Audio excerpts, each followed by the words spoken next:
Hello, ma'am! Mag-i-inquire sana ako ng visit visa para sa anak ko galing Pinas. Pwede ko po ba siyang isponsoran kahit hindi ako mag-apply ng affidavit of support?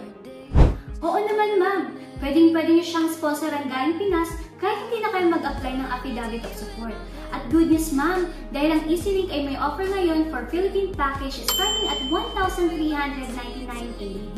Inclusive na po dito ang visa, insurance, at ticket na may kasamang 20 kilograms check-in baggage, 7 kilograms hand carry at meal on board.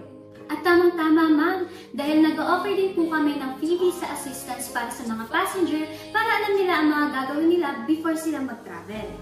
Wow! Best deal yan, ma'am! Kaso, medyo tight ako sa budget. Naku, ma'am, huwag kang mag-alala dahil meron po kaming tabi at amara payment na pwede nyo i-split into 4 payments. Okay, ma'am. I-prepare ko lang po yung mga documents na kailangan.